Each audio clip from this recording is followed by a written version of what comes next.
This is straight talk. Let's get to the point. And good afternoon and welcome to Straight Talk. This is your Drive at 5 show, and this is Catherine Tyson, your host. Welcome to a new week. This is Straight Talk. We are here. It's Medical Mondays, and you know, Medical Mondays is brought to you by Health City. Good afternoon, everybody, and just welcome to a new week in paradise. That's what we got to call it. You have to appreciate every single moment of that, right? Thank you so much for joining me this afternoon. We will be chatting with the good people from Health City as usual on Mondays. And we'll be talking today about the endometriosis awareness, which is this month.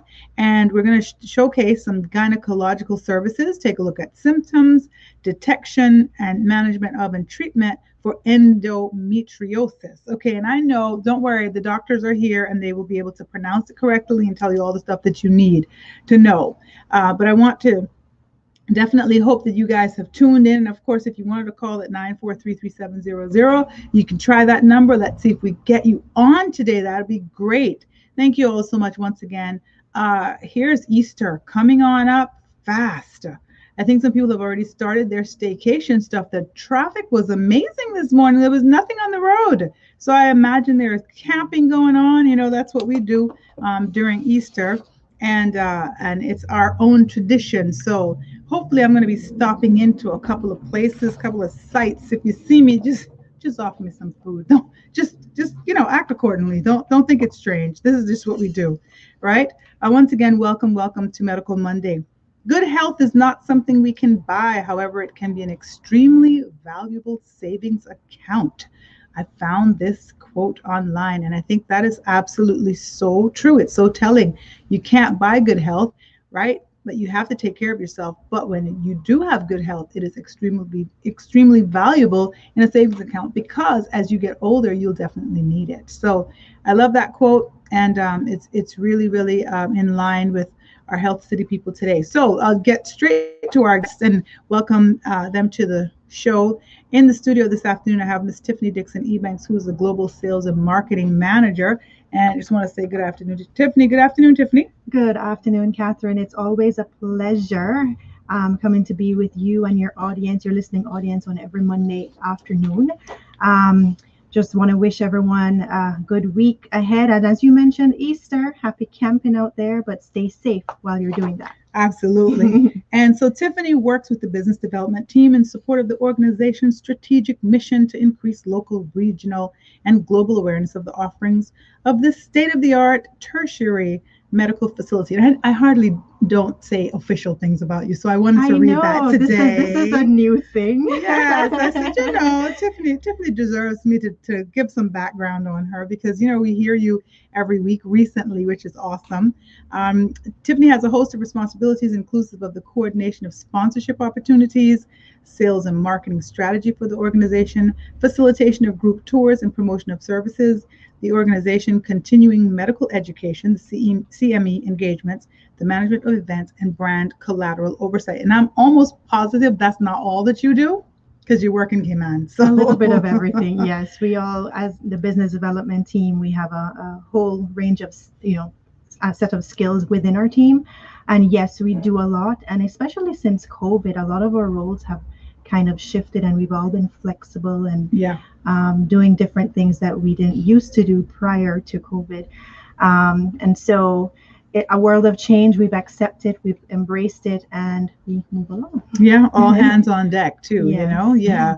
Absolutely. Thank you so much, Tiffany. It's been a pleasure you coming down, communicating with us through email, facilitating the doctor's visits, and coming on down with them, and just being just helpful in that as well. The only thing, and I won't say it's a downside, but the only thing about giving your background is then more people call you because they're like, oh, that's who I need to talk to about this. And you call them, what was her name again? It's Tiffany? all good. And it's all good. Yeah, that's exactly. That's what we're there for, And when people call, yes, we're kind of like promoting the services, but we are here to showcase the talent of doctors like Dr. Pooja, right? Who they're the ones that are actually one-on-one with the patients on a daily, monthly, weekly basis, and ensuring that persons are as healthy as they could be. Absolutely. And that we can treat them. So happy to have Dr. Pooja in studio with us today to talk about her field. All right. Speaking of Dr. Pooja, so in the studio also we have Dr. Pooja Montero,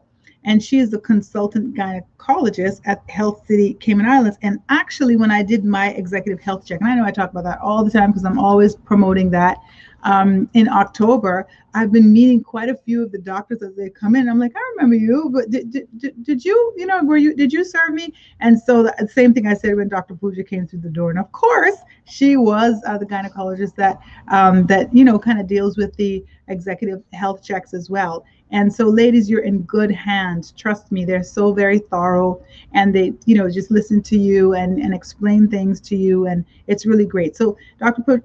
Pooja Montero is a consultant gynecologist at Health City, Cayman Islands. She joined in February of 2019 with more than 7 years of experience. Dr. Montero completed her MBBS from the Mumbai. Is that, you're going to help me, Dr. Pooja? Maharashtra University of Health Sciences, Okay. MUHS for short. All right, there you go. And received your diploma in family planning awarded by the College of Physicians and Surgeons in Mumbai, India. And all this other stuff. Now, you're going to tell us all of this. You have vast experience in laparoscopic surgeries, yes. Sling surgeries, as well as surgeries for stress, urinary incontinence, and vaginoplasties? How do you say it? Vaginoplasties. Okay, all right. And so obviously you've seen a lot of things in the gynecology field. Yeah, so that was your chosen field when you specialized. Yes. Okay. It was. Now today we're talking about gynecology, the services that you provide at Health City, but in particular because of this month's another observance of this month. This whole month we've been talking about a lot of different things that are being observed. And of course, it's almost the end of Women's History Month. And so today we're going to be talking a little bit about endometriosis. So let's start talking. Welcome to the show, Dr. Pooja. Thank you, Catherine. Thank you for having me. Thank you for coming all the way down from East End. So talk to us a little bit about endometriosis. Okay, so to put it in simple terms, every woman sheds the lining of her uterus every month when she has her period. Now imagine that lining growing outside of the lining, elsewhere in the body. That literally is what endometriosis means. So every time the woman with endometriosis has a period, she has the inflammation and the signs and symptoms elsewhere in the body as well. So the most common symptoms that a woman would walk into your clinic with would be excruciating pain, wherein she's not able to work, she's not able to function, she's not able to go on with her routine life at all. So picture this.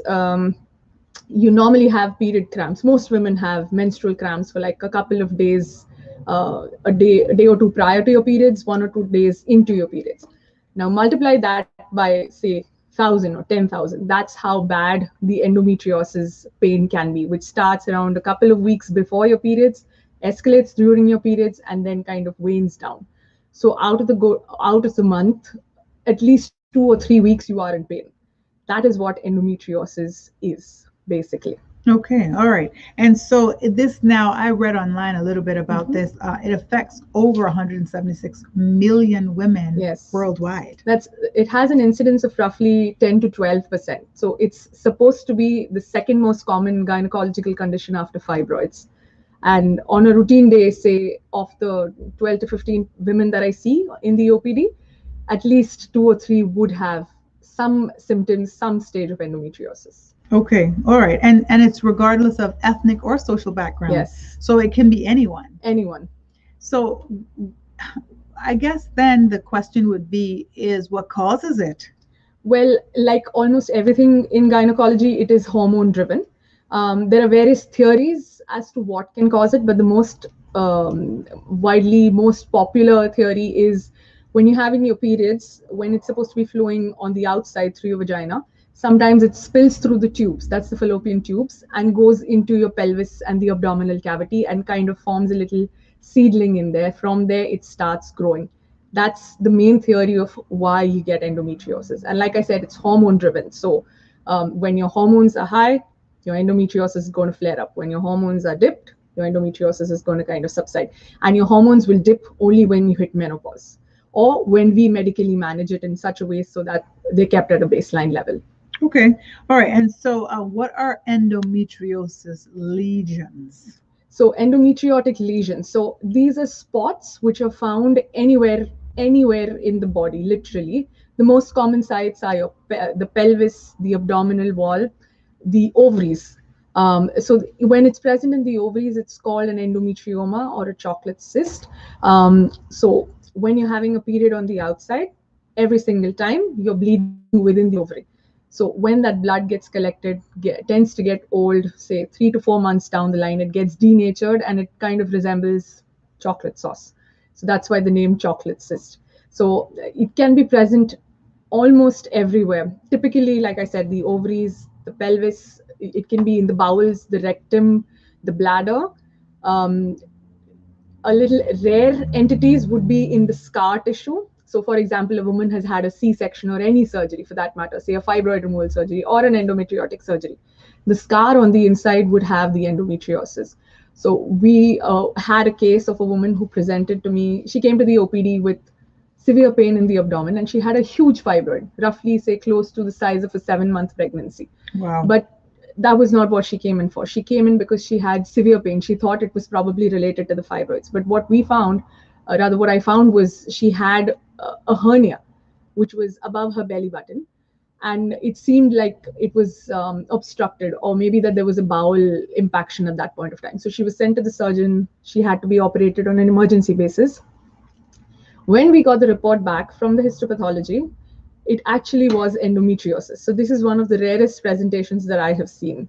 The other rare situations can be where, every month that you're having a period, you start seeing cyclical nosebleeds or cyclical rectal bleeds or cyclical bleeds in the urine.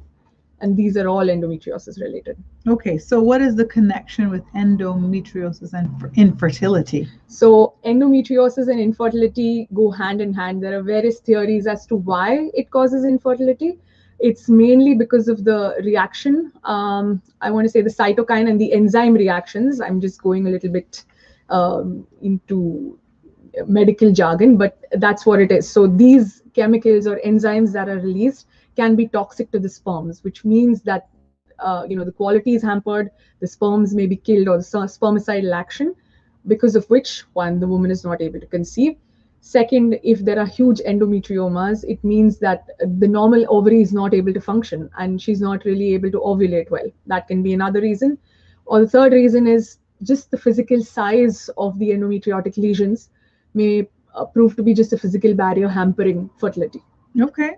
All right. And so, some signs or symptoms of endometriosis, like if people are listening right now, and they're kind of, maybe they're feeling something and they're wondering what it could be. What are some of the signs that they could look for that might be indicative? And then obviously come and check it out. Of course. So the symptoms mainly depend on where the endometriosis is located, but the most common symptom that any woman would walk in with is pain. Her simple statement would be, I cannot manage this. My life just comes to a standstill. I'm throwing up. I'm not able to poop. It hurts when I pee. It hurts in any position. I cannot do anything for a good 2 weeks before my periods. My periods are the most horrible time of the month. And I have just, say, 5 or 6 days of respite and I'm back. That's the main symptom of endometriosis. Okay. Then again, depends on where it is, it will give you different symptoms. It can also be associated with heavy bleeding, like the other gynecological conditions. So in that same vein, then, if you're experiencing this pain and it takes a couple of weeks for you to really kind of feel normal, what is it that can be done to manage this? So there are various modalities of treatment when it comes to endometriosis, depending on what are we treating it for. Is it just the symptoms that's bothering her? Is it that the fact that she's looking to get pregnant? Is it the fact that we have found huge cysts in her ovaries? That's what we need to actually first figure out. So if she's just come in for pain, so endometriosis is a situation where normal pain medications like an ibuprofen or things like that will not really work. Okay. She may need, most of the time, she will need hormonal therapy with it. which ranges from birth control to absolute suppression, where we actually make your body believe that it's gone into menopause. That's the only way to kind of keep the endometriosis at bay. Wow. Yeah. Okay. All right. I see a couple of symptoms. You agree with me? If this is, I found this on the website. So it includes painful periods, as you mentioned, painful ovulation, Yes. pain during or after sexual intercourse, heavy bleeding, Yes. chronic pelvic pain, Yep. fatigue, Mm-hmm.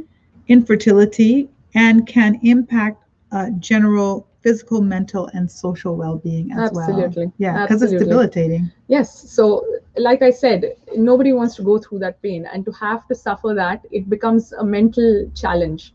I mean, you're suffering for 3 weeks, and then the next 1 week, you're preparing for, oh my goodness, I have to deal with this all over again. Sex is not pleasurable. You can't have any fun activities. You're just fearsome and worrisome about what's going to happen in the next month. Okay. All right. And so, so some things, like you said, some regular drugs can't treat that, but there can be surgery to Yes. remove lesions, or what type of surgery would be involved? So when it comes to surgery, we generally go for laparoscopic surgeries. In this day and age, generally nobody goes in for open surgeries, especially for cases of endometriosis. But again, whether to do surgery or not, what kind of surgery we do depends on what the woman is looking for, what severity of lesion she has. So surgery can be something as simple as just going in laparoscopically and diagnosing, or just having a look at the pelvis and seeing whether it's actually endometriosis that we're dealing with, or it's a completely different situation. If there are endometriotic cysts or chocolate cysts, we deal with them. We just remove the cysts unless the woman is almost close to menopause. That's when we go ahead and remove the ovary, or else we just remove the cysts and come out. Depends on if there are lesions anywhere else. So say it's affecting the bowel, we try and take off as much as possible without actually removing the bowel. But if it has to come to a situation where we have to take out a chunk, we have to take out a chunk. Okay. Now, I also read that pregnancy can relieve some symptoms. Yes. Yeah. So how does that work? Yeah. So what happens is your body has this hormonal milieu. It has its own baseline for hormones. And then pregnancy comes and throws everything out of whack. It kind of does like a quick reset to your body. So once the pregnancy gets done, some women experience complete cessation of their symptoms, which is still miraculous to us. I mean, there's no explanation for it. It's that the hormones correct themselves. But some women, on the other hand, have their symptoms worse than they had it before. Okay. Yeah. All right. And I also read that removing the ovaries, like you said, that could be treatment, but it also throws you straight into menopause. Absolutely. So there is that also. Right. Endometriosis has just one definitive treatment, which is removal of the uterus and the ovaries, period. But again, it's a double-edged sword. Whether you remove the ovaries and be done with the endometriosis, or you remove the ovaries and put the woman into crash menopause. So this question arises when you have someone who's say 40, 42, finished her family, is in excruciating amounts of pain, and just doesn't want to deal with this anymore. The situation then is whether to remove her ovaries or preserve her ovaries. But studies have shown that it's better to preserve the ovaries because you still have all of that goodness that the ovaries can provide to you. And the endometriosis, if it does crop back, even though chances are pretty slim, we have medications that we can deal with. What are the goodness that the ovaries can provide to you? The ovaries are what make the woman the person that she is. Okay. Mental health, physical health, sexual health, skin, hair, bones, heart health, everything is related to the hormones that are produced directly or indirectly by the ovaries. So it's the main two hormones are the estrogen and the progesterone, as most of us know. Okay. But there are smaller quantities of testosterone, dehydroepiandrosterone, fancy big words, DHEA, DHEAS, which are very, very important for your sexual health, for your mental health, for all of this. So if you need to be functioning as you are, you definitely need to have healthy ovaries. And that's the reason why most women who are coming closer to menopause may have symptoms of, mood swings, depression, anxiety, weight gain, just feeling I was fine and then now I feel like I'm going to go and kill someone, or it's just, it happens. Okay. So that's what your ovaries are for. Okay. And so even during and after menopause, your ovaries still play a part? Yes, very much. So the main hormones, like I said, the estrogen and the progesterone are almost at the baseline or at the zero level.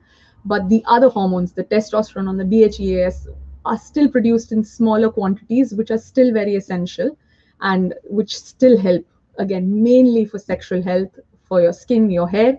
All of these things play a vital role. So in theory, even if I have a woman who's, say, hit menopause and I'm doing a hysterectomy for some reason, say it's fibroids or whatever it is, if as long as it's not cancer and as long as the ovaries look healthy, there's absolutely no indication for me to touch the ovaries. Wow. Okay. You are listening to Medical Mondays brought to you by Health City, and you were listening to the voice of Dr. Pooja Montero, who's the consultant gynecologist over at Health City. And let me tell you, just information about endometriosis. We will continue talking about that as well, but we will also talk about some of the other gynecological services that that you can receive at Health City. As you know, on Mondays we talk all things Health City, and we highlight a lot of things going on up there. In the studio also we have Ms. Tiffany Dixon Ebanks, who's the Global Sales and Marketing Manager, and she's accompanied the lovely Dr. Pooja all the way down from East End, and we're so happy to have them here in Georgetown. It's nice you guys to be on the other side here.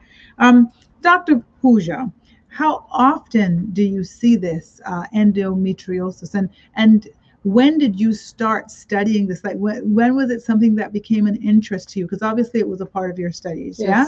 But when did it become of interest to you, and how often would you say you see this now since you've been here? So, like I said, on an average, at least 1 or 2 women per day with symptoms of endometriosis. They might not all be the most severe.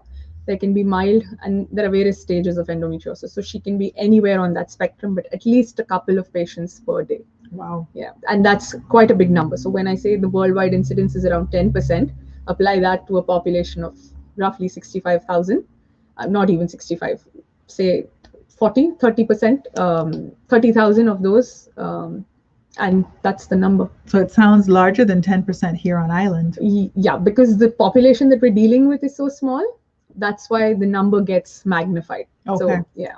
Okay. So what I've seen also, there's no known cause of endometriosis, Yes. but it's highly likely that certain genes predispose women to develop the disease. It's all postulations, theories, speculations, but nobody has a definitive answer yet.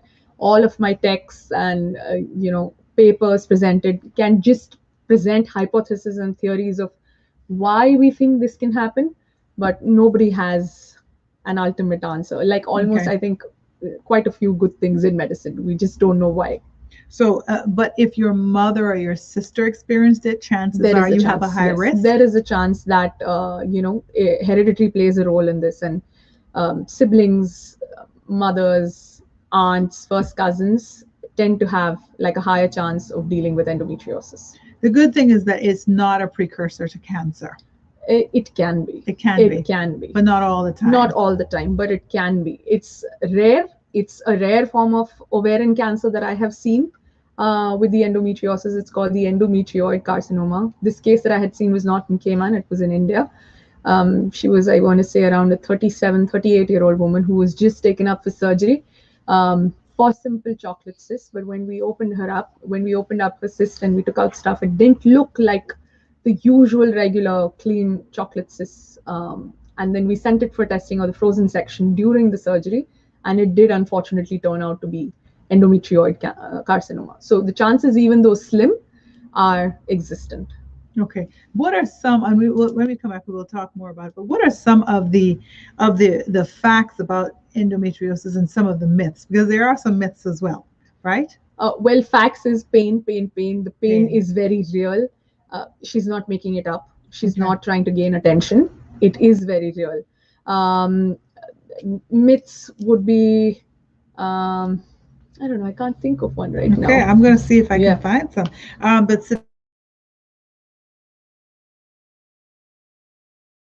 their period is on woman intolerance as well. But having menstrual cramps for the first day of your periods, the second day of your periods I don't want to call it normal, but it's almost routine for almost every woman. But having pain for almost the entire month where you're not able to function is not normal. Right, it's not. And it's not Yes. just being a part, it's not just being a part of a woman. It's not just No. being a woman. It's Oh, no. not just, it's not in your head. No, Yeah, not at all. it's You were real. not made to deal with this.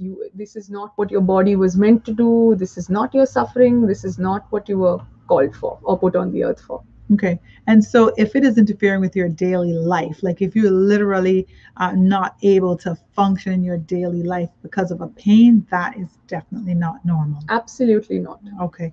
Also, no one is too young to have No, endometriosis? this can strike anyone from a teenager to someone who's in their late 40s, early 50s. So that's how big the age range is. Anyone who is in their menstrual career, that is, anyone who's hit puberty and who has not yet hit menopause. That's the age range for it. It could hit And them. it can hit anytime. So it doesn't mean that you're good for the good 30 years of your life. And so it won't come. So since I've done this, it's not going to happen. It can happen at any point of time. During that period. Anytime. Yes. Right? So endometriosis is difficult to understand. This is a fact. From a woman's perspective, it's a disease surrounded by taboos, myths, delayed diagnosis, hidden mistreatments, and lack of awareness, Yes. overlaid on a wide variety of symptoms that embody a stubborn, frustrating, and for many painfully chronic condition. It affects these women and girls during the prime of their lives and through no personal failing in lifestyle choices. Absolutely. It's not their fault. It's not their fault at all. There's nothing that they've eaten, nothing that they've done or to deserve it or because of which it's happened. Right, and it does potentially affect their ability to function, to even finish their education, maintain a Yes. career, with consequent effect on their relationships, social activities, and in some cases fertility. Absolutely. And about half of women with endometriosis will suffer from pain associated with sexual intercourse, as we talked about. So that's not a normal thing as well. That's not normal. So intercourse is meant to be pleasurable for both people involved. If one person is not able to experience that pleasure, it does not make sense. So a woman with endometriosis has something known as a frozen pelvis when we examine her. So when you normally would examine a person who does not have endometriosis, and I would do a vaginal exam, I would be able to feel that the uterus or the womb, as we call it, would freely move forward, backward. Oh wow, yeah. Yeah, but Okay. in a woman with endometriosis, that's not something that we find. It's completely hard, firm, nothing moves, you don't feel anything. That's what we call a frozen pelvis. Okay. So when you have intercourse with a pelvis like that, it can be extremely painful and definitely not pleasurable. Okay, so that would be something that you would see yourself when you do an exam. Yes. Yes? All right, well, we're talking all things endometriosis right now with Health City and Dr. Pooja Montero, who's the consultant gynecologist over at Health City. You're tuned into Straight Talk. This is your Drive at 5 show. I'm Catherine Tyson, your host. I'd love for you to stay tuned because we got more coming up. Stay tuned. We'll be right back. 433700. More Straight Talk to come on Star 927. Can you hear that? That's the piece.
And welcome back to Straight Talk. This is Catherine Tyson, and this is your Drive at 5 show. Thank you so much for tuning in. This is Medical Mondays, and we're with the people from Health City. In studio with me, I am talking to Tiffany Dixon-Ebanks, who's the Global Sales and Marketing Manager, as well as Dr. Pooja Montero, Consultant Gynecologist. Now, Tiffany, I'm going to go ahead and bring you into the conversation really quick because you just sit there looking pretty, and, we want to make sure you're still there with us. Lots of information, huh? Yeah, Dr. Pooja does such a great job of talking about just the whole suite of gynecological services at Health City Cayman Islands. She does this with our patients on a day-to-day. She's also been featured with our health explorers with the children. Seems to, come across really, there's one thing for explaining medical terms to fellow doctors and talking medical talk, but then when you have to relay it to the listening audience, like, listening today, who are not doctors, and ensuring that people understand it, it takes a little bit of a skill to do that. And I think Dr. Pooja does that very, very well. I love it. I love it. I mean, I don't want to make any assumptions, but are you a mom? Oh, yes. Yeah. Well, I knew that. I felt it. The thorough explanation. Trust me, I felt it in my bones. I looked over at her and I said, she looks like she's somebody's mom. For sure. Just because, that whole caring and nurturing and being able to speak and speak so people can understand. You're absolutely right. I'm totally not confused today. And it is a woman's issue as well. But yeah, no, definitely it's really good when we're able to go over the airwaves and people can really, grasp exactly what you're saying. So you're able to break that down. And that's awesome that you're helping with the Explorers, because that's a wonderful program also. Tiffany, tell us a little bit about that. Yes, so the Healthcare Explorers, Charles Bush actually manages that at Health City. So it targets several different age groups, and recently we've had exhibits at like the Careers Fair, the Chambers Expo, even heading over to the BRAC a couple of weeks ago to talk with the students over there. So the programs range from, there is the primary school age, and then the teenagers and so on. So the programs are scheduled in such a way where it's age specific, right? So for the younger ones, it's more, you don't get too much into the surgical, absolutely, the medical jargon. Yeah, we make it, and basically the main emphasis of these initiatives is to ensure that those children who are, in the future could become future doctors, technicians, future Dr. Poojas, who are interested in becoming involved in the medical industry, are exposed to the different areas and what it takes to actually become a doctor or a nurse or a technician. So when doctors like Dr. Pooja put their hands up and volunteer, because that's really extracurricular, right? Absolutely. So they come to work every day, and you have patients, you have your outpatient days, and then like today would have been Dr. Pooja's surgery day.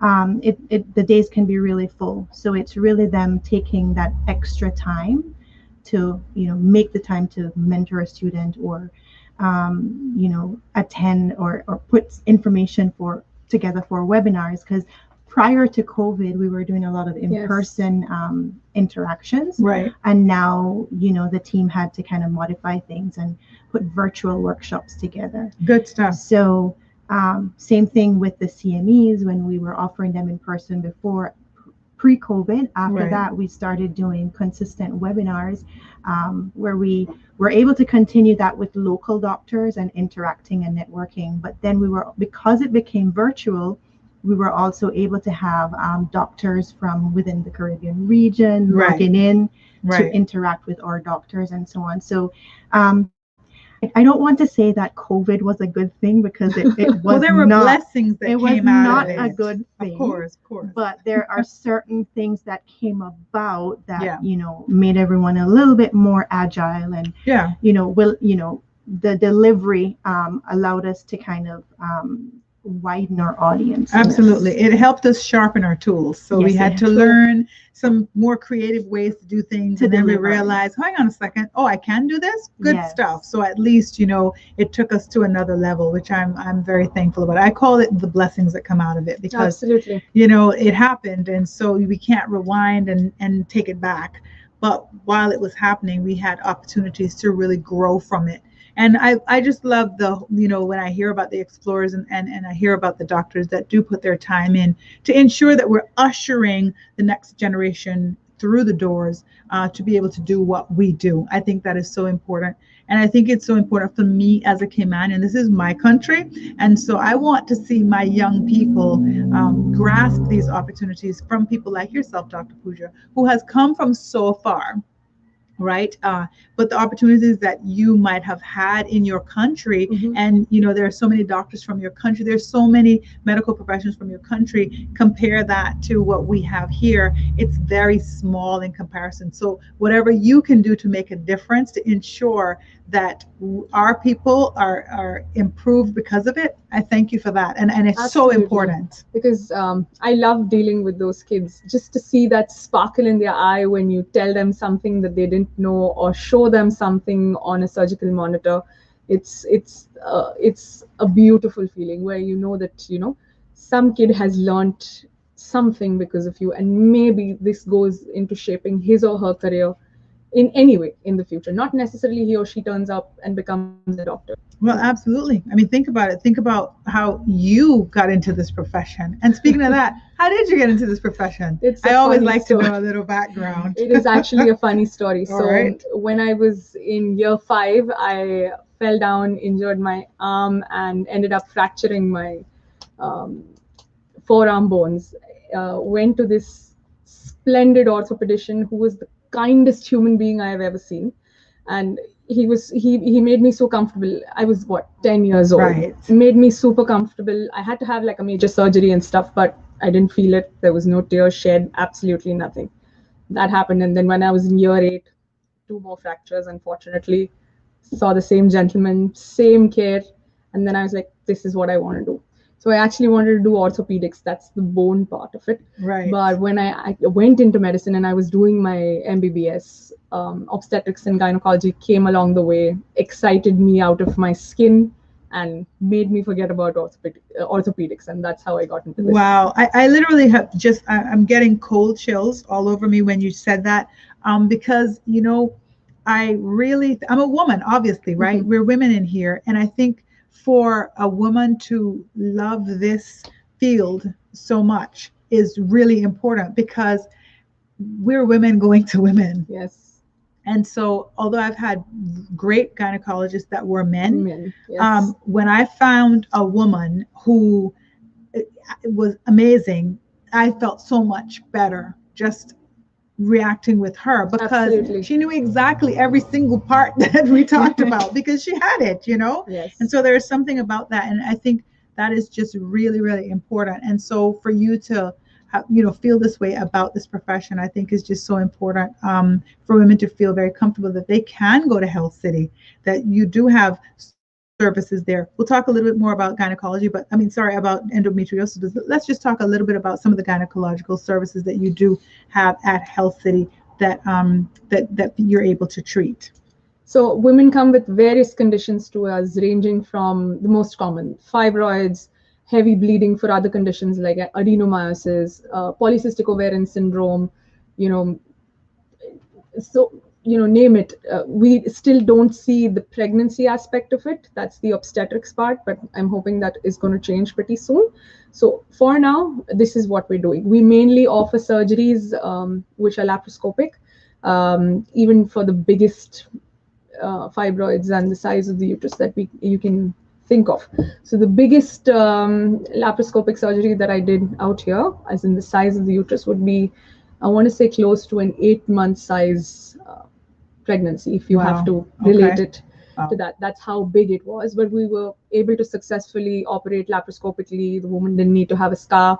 She was out of the hospital 2 days after, absolutely comfortable, went back to her routine life 2 weeks after. Wow. And good. yeah, so laparoscopic surgery has kind of changed the face of the surgical field of Oh, medicine. tell us, what is laparoscopic? What is that? That's keyhole surgery. So Okay. initially you would have surgeries with scars which were at least say 6 to 7 centimeters at least.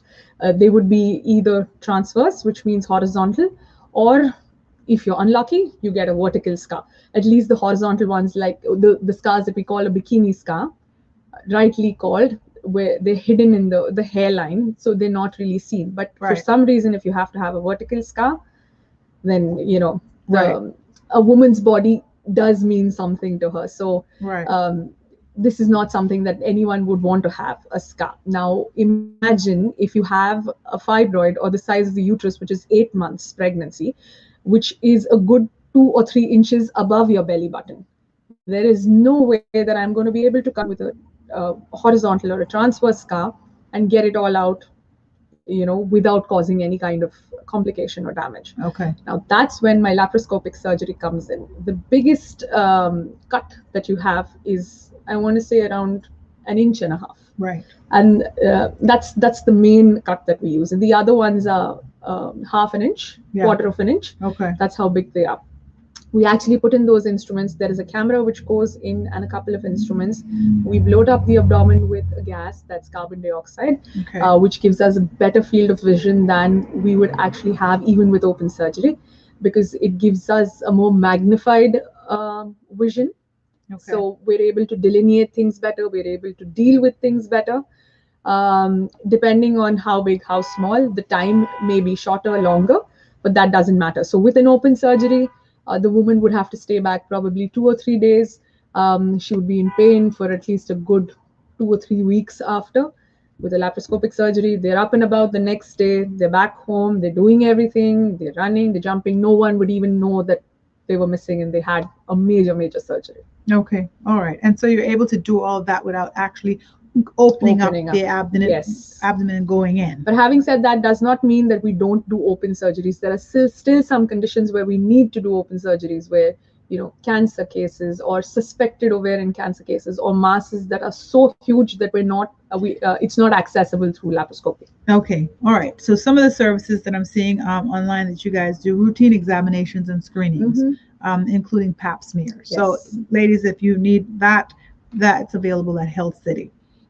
Contraception, including IUD insert and implants. Yes? Okay. And so there are more gynecologists other than you right now? Not as of now. So they'll see you. Yes. So if you want to see Dr. Pooja, it's Health City. That's where you'll find her. So you must be pretty busy. You do a lot of stuff. Okay. Chronic pelvic, perineal pain as well. Symptom control and disease prevention during perimenopause and menopause. Yes. And also I see adolescent gynecology. What do you do with that? What is that? So a couple of things. A girl might be brought in by her parents, by her mom, saying, she's hit puberty and she's never seen a gynecologist. Maybe she needs contraceptive advice, maybe just a screening. Or when the first few years of your periods, they can be crazy because your hormones are trying to find a footing in your body. They're trying to stabilize themselves. So periods might be heavy. They might be irregular. They might be painful. So we just need to sort some of those things out. Okay. And also, there's evaluation and management of sexually transmitted diseases, urinary tract infections, pelvic inflammatory diseases as well, polycystic ovarian syndrome, vaginitis, abnormal uterine bleeding, fibroids, urinary leakage and incontinence, ovarian masses, pelvic organ prolapse, and of course, endometriosis as well. So, and in these, and also ovarian uterine cancers as well. Yes. And so in some of these, you might not even know that you have that, right? Yes. You have any of these, issues.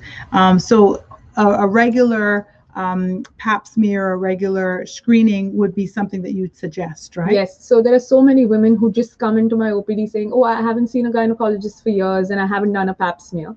So they come in for a pap smear, but get diagnosed with huge fibroids or a huge ovarian mass, and they just didn't know that it existed. So when I examine them, they can feel it. They're like, oh yeah, I did feel it, but I thought it was normal. Just part of life, right? Yes. So if you don't have heavy bleeding or severe pain as a symptom, They just think it's fine, maybe it's something which will go away. They don't realize that. So fibroids can also cause symptoms of you wanting to pee very frequently. There's no burning, there's no pain, so there's no infection as such. Right. But just the sheer weight of the fibroids pressing against the bladder just makes you want to go pee ever so often. So that's a symptom. So when I just ask them, do you have this? They're like, yeah. And it's been going on for a while. And when you tell them that it's not how it's supposed to be and this is what's causing them, it's like a revelation. Wow, right? Yes. Like, you mean I've been suffering like this for 2 years, Absolutely. 3 years, and this is not So there's normal? so many women who come back after surgery and say, my life has completely changed. I mean, I don't know why I didn't do it sooner. Right. It's not because they didn't want to. It's sometimes that they didn't know that they needed to. Yeah. And sometimes I think we just get so used to suffering. Absolutely. It's just like, I don't want to complain a anymore. woman is equal to Just keep a model of suffering. Yeah, it's like, yeah, it was heavy, but I figured I'm supposed to carry it. No, you can actually put it down, you know. Yes. Like, you can sit it right here. Really? Yeah, you can. So absolutely, Health City is the place you can go and sit that thing down or get it checked out. In terms of a pap smear, for the ladies that don't like going to the doctor, going to the gynecologist, no one likes it. It is not the thing that you wake up in the morning and say, I'm going to go get me a pap smear today. I'm so excited. Absolutely not. But it's necessary. It is Right? necessary. It is an uncomfortable examination. I'm not going to lie about it, but Right. I'm not bragging or anything. Most of the women that I've dealt with have told me that I have been the most gentle for the pap smear. I don't know. This, I feel, is just a woman thing. Absolutely. It's just because you know how painful it is and you know how bad and uncomfortable it can be, Right. that you try and ease their pain a little bit. Yeah. So women, if you're not doing your pap smears, just have it done at least once. Yeah. And if you, I mean, I would suggest, right? I think because when you do it, then you will give the person an indication of when they should come back. So sometimes it's Yes. every 2 years. Yeah, every you don't year. need to come in every year. So Right. there's this misconception that you need to have a pap smear every year. If you're having just a plain pap smear, you're good for the next 3 years. Right. If you're having a pap smear combined with the HPV test, you're actually good for 5 years. So you Right. don't have to go through it every year, Right. but you have to have yourself screened ever so often at least. So it's just the stigma in your head, like, oh my goodness, it's so painful. Let's just put it off for some more time. And then Right. when you finally reach the doctor's office and then you go through it and you're like, this wasn't that bad. I could have Right. just come sooner. Right. Yeah. Exactly. So definitely, and Health City is where people can come and get pap smears. What is that number, Tiffany, if they needed to make an appointment tomorrow morning? Yes. So What for would those that- listening, just give us a call on 640-4040. And if you're more comfortable sending an email, you could email us at info@healthcity.ky. That's info@healthcity.ky. We check that every day. And our team will be very happy to respond to you. Absolutely. And it's just very necessary. Ladies, take care of yourself. I tell the ladies, let your men take care of themselves. Push your men to take care of themselves. But you have to take care of yourself as well, because your family depends on you. Your family wants you to be okay. So we have to take care of ourselves, you know. Yes, and I Yeah. know, Catherine, you were reading the list of services that we offer. That actually is available online on healthcity.ky on the website. So if anybody's listening today and can't remember some of the things that you just listed, it's all there for you. All there. So just take a look and give us a call. Yeah, and you guys have a great website as well. I mean, every Monday that I have somebody in the studio and you send me the information, I go on and I check out their links and I check on, all of everything, your credentials, all that stuff. It's all right there. So if you wanted to find out about the people that you will be seeing, and I love that because, I think most, healthcare facilities should have that available so that I'm not just seeing a stranger and I know nothing about their background, but I'm able to find that, and Health City's website actually has that. Yes. So it's really good. Yes, Yeah. it does. We try to keep it updated. Must confess we don't update it all the time, but as soon as we know that we have had a change or an update, we ask our doctors to let us know, has there been an update to your credentials or so Right. on, let us know, and then we can get it online. But Yep. then our doctors are also very busy serving patients all the time. Exactly. And so we have to balance, right? Yeah. So we have to balance, giving patients the care that they need versus, yes, we need to get this updated so Right. that our patients know there's a change with the doctor's credentials. Or if we have an additional service, we have some new doctors coming up soon. Just a sneak peek for the next couple of weeks. Catherine doesn't even know yet, but we do have a few new doctors who we want to introduce to the Cayman Islands community. All right. And so, just like how we have Dr. Pooja's services and her biography on our website, we also want to shine the light as well when we do get new services and new talent in the organization, so that patients, current patients, as well as potential patients, will be able to just browse through and get an idea of who is there, what they provide, and be a little bit more comfortable before Absolutely. making that appointment. And that's great. I was talking to the group of students that I teach today in the Work Ready program, and I was telling them, listen, if we were doing goal planning today and vision boarding, so I said, if you plan something from 5 years from now, or 10 years from now, it actually could happen. So in 10 years from now, we could actually have a couple of Caymanian doctors that are being introduced to the Cayman community. Wouldn't that be wonderful? That would be amazing. It actually can happen if you start putting things in place now. So I'm always trying to inspire parents that are listening to the show, that if your children say to you they're interested in certain fields, like go ahead and, research those fields, listen to them, believe them, and just make it happen, because they need you to do that. They need you to believe in them, and they need you to find out the information that they need, because sometimes they'll say it, and then when somebody has not kind of jumped on it, then they'll just kind of throw it by the wayside, and then you end up in a situation where they did not pursue their dreams. And so it's kind of like, 10 years ago, if I had done that, like, absolutely, then I would have had the opportunity. Yeah, I was interviewing a pilot for Cayman Airways, and it's apparently 3 female pilots. That Gisela became a pilot when she was 18 years old, and she's been a pilot for like 11 years now. Absolutely, like, amazing, like, wow, exactly. And so who'd have thunk it? But it can happen. So No, but trust me, the way that Healthcare Explorers is going, I'm pretty sure there'll be at least 5 Caymanian doctors in the next 10 years, at least. Yay, that's absolutely amazing. Thank you. Thank you for your input for that as well.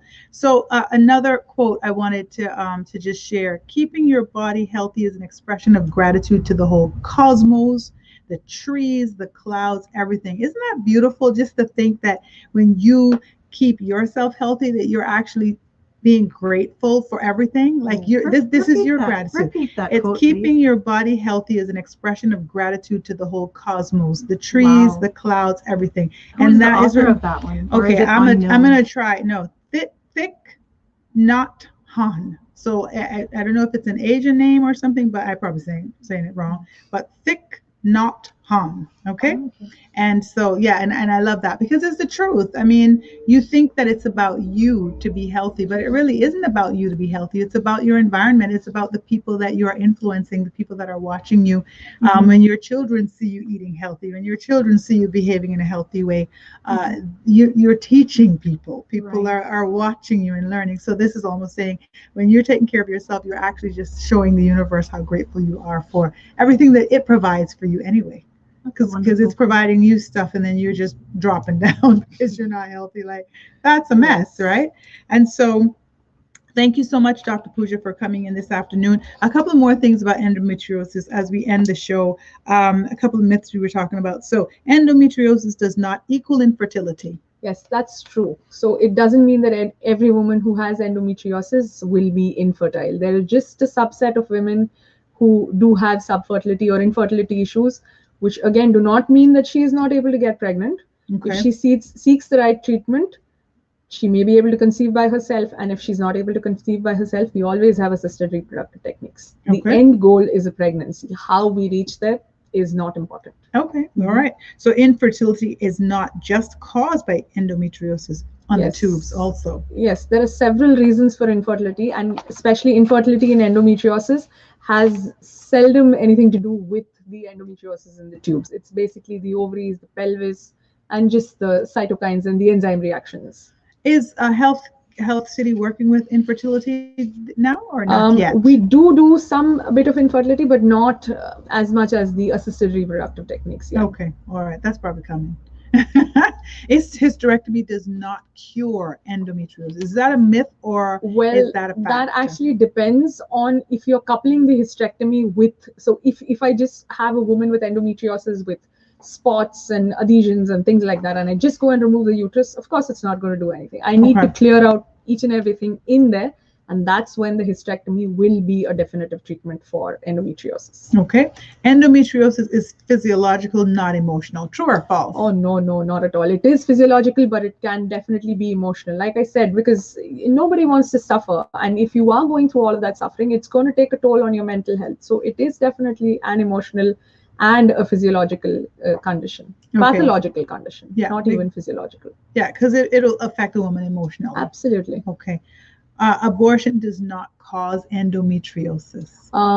Yes, it does not cause endometriosis, but sometimes there can be a spillage of cells when we are doing a DNC, when there is a flushing happening, which can then lead to endometriosis, but the chances are pretty slim. Okay. Douching does not cause endometriosis. Douching does not cause endometriosis, but douching is not good for you. Do not douche. It will not cause endometriosis. It will cause pelvic inflammatory diseases, and that's not something that you want. Say that again for the ladies in the back, because that is not what we were raised to believe. Say that again, please. Douching is a big no. Wow, No douching ladies. at all. So I've heard a lot of women who come and say that they were taught by their moms that after your period is done, just to get rid of the nasty smell and the nasty stuff that's in there, go ahead and douche. Use your vinegar, use your water, use whatever it is that you're using. But douching is a big no, ladies. And gentlemen, I want you to hear that as well. You know, that's very interesting because that is something literally, because you're young, but that is something that I'm telling you. Like, you know, in the 70s and 80s, that's all you heard older women. You would see the bags hanging, like, you know, with those days, right? That it was a thing. So that is not, because it changes the floor, it changes all that stuff. Tell us all that. Your vagina is supposed to be acidic at the pH of 3.5. When you douche, trying to get rid of the nasty and the smell and things like that, which are actually a part and parcel of your healthy vagina. Every vagina has an odor. It is normal. You cannot have an odorless vagina smelling of roses. That's not how it works, unfortunately. Oh my, now this conversation is amazing. I love this. So that's not how it works. It's a smell which is peculiar to every vagina, but it's not abnormal. We do have abnormal discharges. You douching is just going to make things worse. Do not do it. Let me tell you, talking to a gynecologist, like, it's just keeping it real, and I love that. That is something. Okay, now last word on it. What needs to be done for women with endometriosis? You need to come seek help. Realize that what you're going through is real. It's not something in your mind. Don't let anybody tell you otherwise. Don't let them say, everybody goes through it and just deal with it and pain is normal. Don't be a sissy about it. No, it's real. Deal with it. Find women who you think it's more common than you would think. You don't have to suffer in silence. If you don't want to visit a doctor at first, find women who are like you, who are going through the same situation, and come to us. Let us help you. We can completely help you with the situation. Endometriosis is not 100% treatable. It does come back. It has a recurrence of almost 90%. But we can definitely make your life much, much more comfortable and worth living. Right. And it doesn't mean that you have it just because you're having pain, but you want to check it out to ensure that you find out what's going on with you. And it's better that it's caught early than in a stage 4 when, you have to go through massive surgery and you have to remove parts of things which we're not supposed to be removing. Right. So come early. Come get yourself checked out soon. Yeah, and keep those parts. Thank you so much, Dr. Pooja. Ladies and gentlemen, this is who you will see if you go to Health City for that executive health check or to just get yourself checked, your gynecological check. 640-4040. Yes? Yes, 640-4040. And after having Dr. Pooja beside me today, I'm going to hire you into the marketing department. All right, sounds I have good. that power. Because she did Sounds such an good. excellent job of just promoting everything and going through what she does on a day-to-day basis. So thanks, Dr. Pooja, for being here. Thank you, Thanks, Tiffany. Catherine, Thank you, for Catherine. having us here again, and to your listening audience. Anyone wanting to make an appointment to see Dr. Pooja, can send us an email at info@healthcity.ky or 640-4040. Thank you so much. Thank you, Tiffany. Thank you, Dr. Pooja. Thank you, I Catherine. Have a appreciate lovely evening. you too. I appreciate you coming all the way down. You have a great evening, guys. Have a great evening too. I know you must either be home or you're almost there. We shall talk with you again tomorrow. This is Straight Talk, your Drive at 5 show. Catherine Tyson, your host. I will talk to you tomorrow when it is Hot Topic Tuesdays. Talk to you then. Take care.